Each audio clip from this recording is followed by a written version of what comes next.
ఒరే మనోజ్ ఆగరా మనోజ్ ముళ్ళు గుచ్చుకుంటారా కింద పడిపోతారా అక్కడ పావులుంటారా ఒరే రామన్ చౌదరి వస్తున్నాడా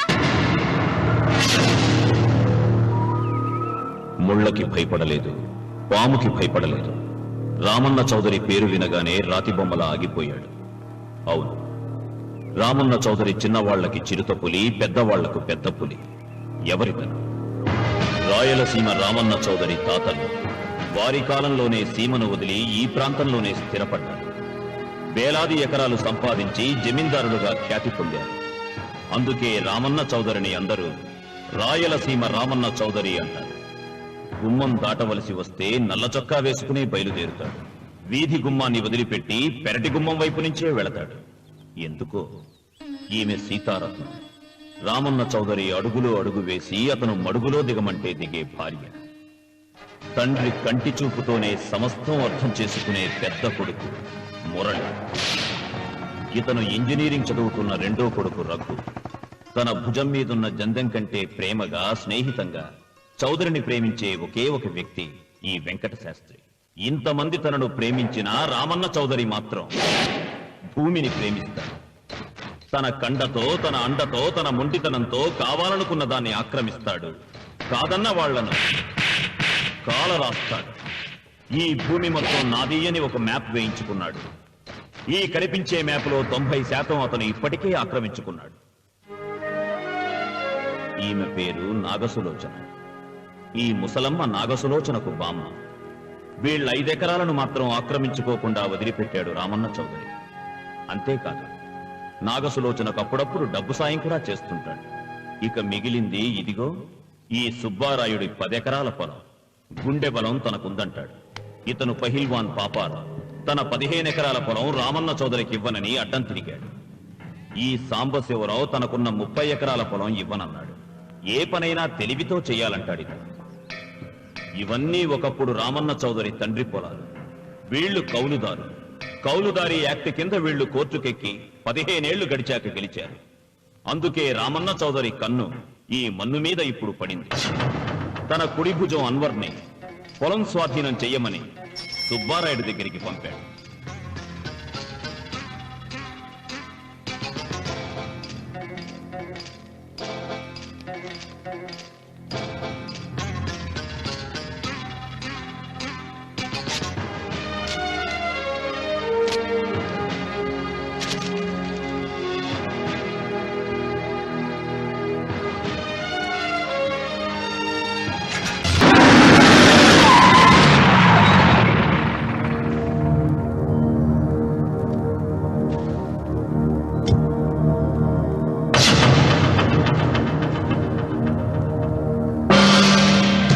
సుబ్బారాయుడు, రామన్న చౌదరి గారు వచ్చారు.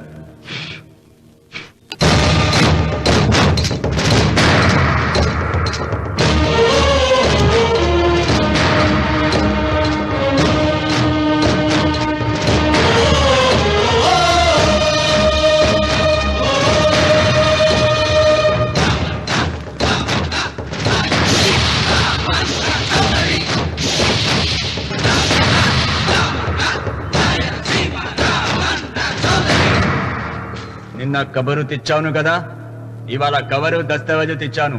వచ్చి సంతకం పెట్టు.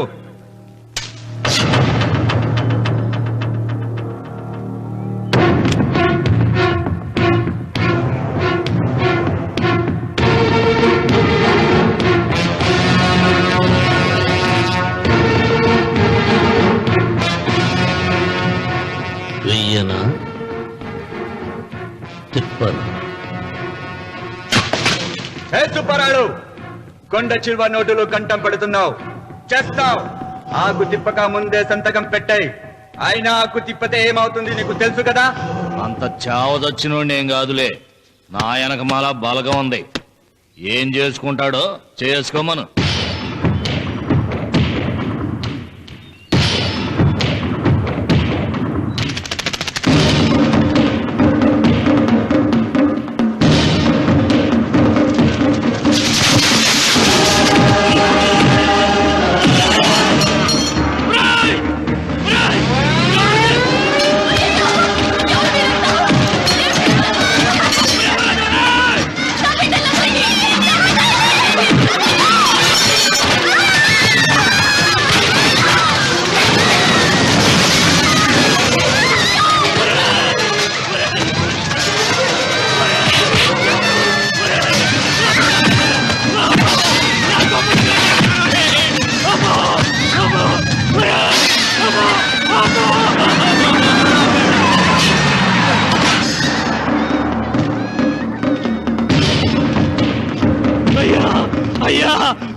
పెద్దయ్యా వద్దయ్యా నీకు దండం పెడతానయ్యా.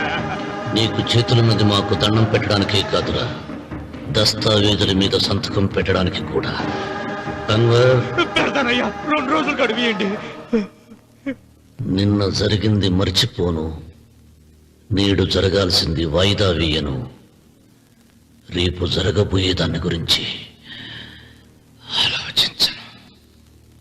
ఈ రామన్న పాదం తాకగానే ఈ భూమి నా సొంతం. చతకబెట్టు.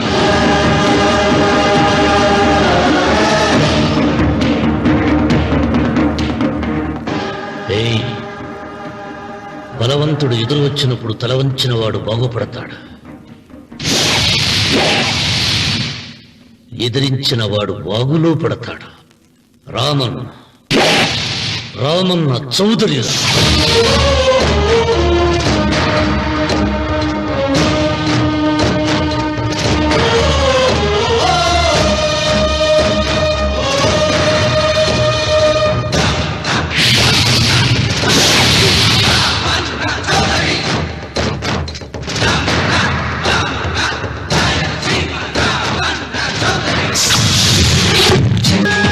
మా బస్ వచ్చేసింది. బాయ్. బస్ ఎక్కకుండా ఎలాగమ్మా తప్పిపోయారు? టీచర్, గ్రామం చూడడానికి వచ్చాం. ఇక్కడున్న అందాల్ని మాత్రమే కాదు, ఒక మంచి మనిషిని కూడా చూసాం. అడుగో అతనే. Uncle bye. మీరు మా శ్రీవిద్యానికేతన్కి తప్పకుండా రావాలి. వచ్చేసా. ఏంటమ్మా రాఖీ రెడీయా? నీదే ఆలస్యం. తోడపట్ట పోయిన ప్రతి సంవత్సరం మర్చిపోకుండా కడుతున్నావమ్మా. దీర్ఘ సుమంగళి భవ. మంచి మట్టి గాజులు వేయించుకోమ్మా. ఈ పేదవాడిని నీకు ఇంతకన్నా ఇచ్చుకోలేడు. మట్టి గాజులు ముత్తైదికి శుభం అన్నయ్య. అవును, ఈ రోజు పూజ బాగా భారీగా చేసావమ్మా. ఎందుకలా అడుగుతున్నావు? నిన్న మీ ఆయన ఇంత పాపం చేశాడు.